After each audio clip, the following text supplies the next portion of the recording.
All right, next we're going to talk about what's happening on uh, the continent of Europe, as well as the British Isles. And we're going to talk about what happens to the feudal system as another pillar of medieval society. So let's start off with the Holy Roman Emperor at this point. The German princes want a strong emperor, and so they elect Frederick I. His nickname is Barbarossa, and you can see why, because of his red beard here. Barbarossa, red beard. Okay, and so they call him Barbarossa. He is a very strong Holy Roman Emperor. He's a very good military commander, and he's good in politics. Okay, he's a very strong leader. He actually is the first person to call his lands the Holy Roman Empire, and he controls his empire through strength. He even goes down and invades Italy. You can see on the map here, okay, he starts off with these German territories. Okay, each of these different little territories has a prince, and they've elected Frederick, okay, to be their leader, and he even goes down and invades a couple of territories in Italy. You can see here in green the territory that's controlled by the Papal States. This is the Pope's territory. He even has an army and everything like that, okay? Technically, he's supposed to be working with the Holy Roman Emperor, but that, as we know, didn't always happen.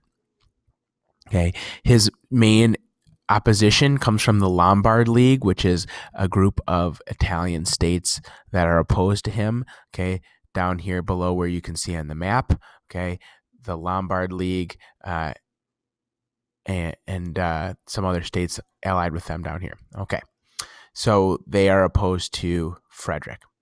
But during his reign, he's able to maintain control. Unfortunately, he's going to go on crusade.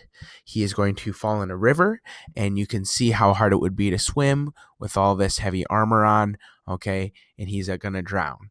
So that's the end of Frederick. His successors continue to try and resurrect Charlemagne's empire, but they're really not going to be successful. None of them are going to be as strong of a ruler as Frederick is.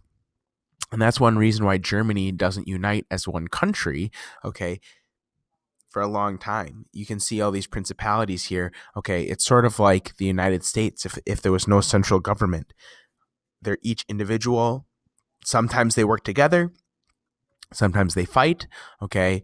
And so they're not going to be a united country, whereas France, Poland, Hungary, even Great Britain up here, which we're going to talk about, they are going to unite as united countries, as one country, and there's going to be a sense of nationalism. We'll talk about that more in a second. So the Holy Roman Emperor, after Frederick, becomes an elected position where all of the princes of these different territories vote on who they would want. Usually they're going to vote for the most powerful king, the most powerful prince, because, bigger army means more power here. So usually that's who they vote for, but not always. So that's the Holy Roman Empire. Let's talk about England and France. Okay, England is going to absorb numerous invasions. You can see here's England at this time period divided up into many small kingdoms, just like Germany. We're going to see how it becomes united into one nation. So many different groups are going to invade Britain. Okay, the Romans invade, the Angles invade, the Saxons invade, even Vikings are going to invade. Okay, and the next invader that we're going to talk about comes from the Normans, that group in Normandy in North France that descended from Vikings who came down to France that we talked about previously. Okay, those Normans right across the English Channel. That's only 30 or 40 miles, depending on where you are, from France to England. People swim that every year, so it's really not that far. And so William realizes that it's possible for him to come across and conquer this whole territory. He waits until the English king dies, and he, by way of his ancestors, has a claim, not a very strong one, but a claim on the English throne. And so he says, I should be the real king of England. Okay.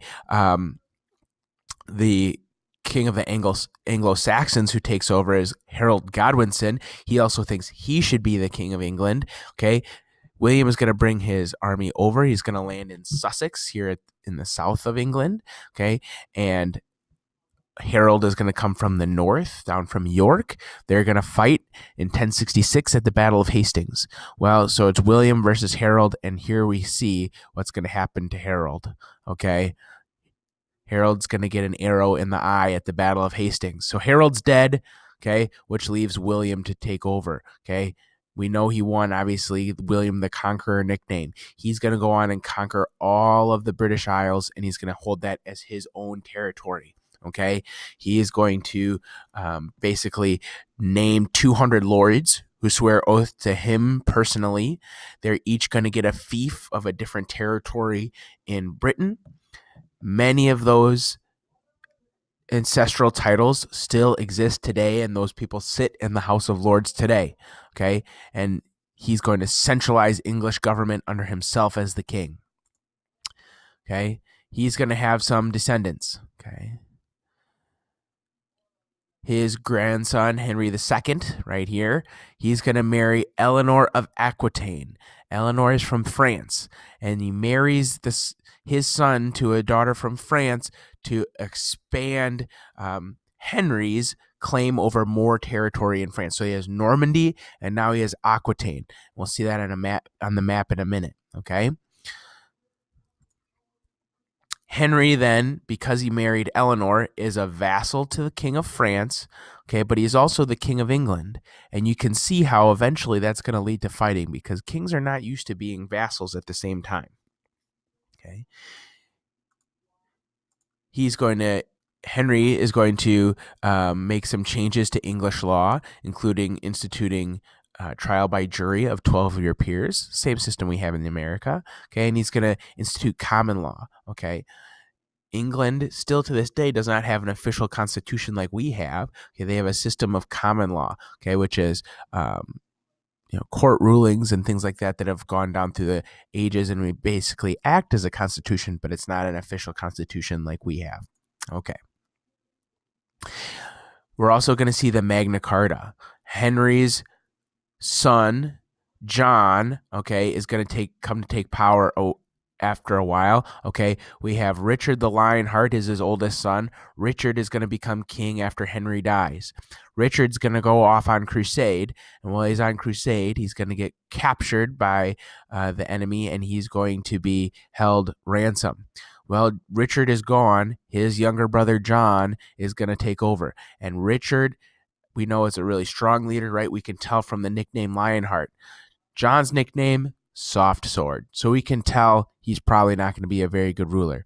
Here's what he does. He loses land in France. He angers the church. He's mean to the nobles. He raises taxes too high. All in all, just not a very good ruler.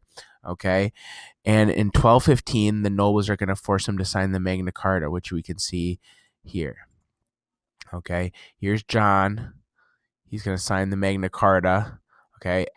And the nobles, okay, are going to ask him for more rights. And basically, you can see on his face here, okay, this is a nice painting because it shows clearly not happy, okay? He's not happy here because he definitely lost out on that, okay?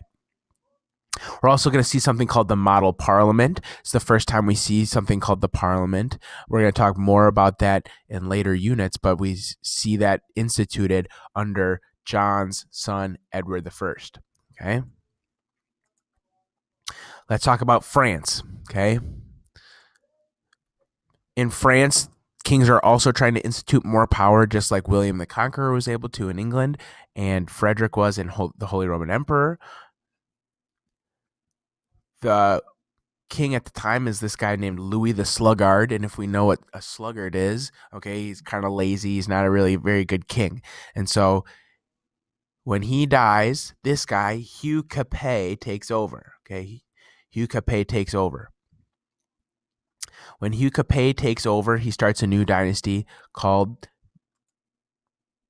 the Capetian Dynasty. Okay, the Capetian Dynasty. And they're not going to have very strong rulers, but what they do have in France is a lot of good territory. And so they're going to be able to be okay on that, okay, because they can grow a lot of crops, they can trade. Okay, we'll continue.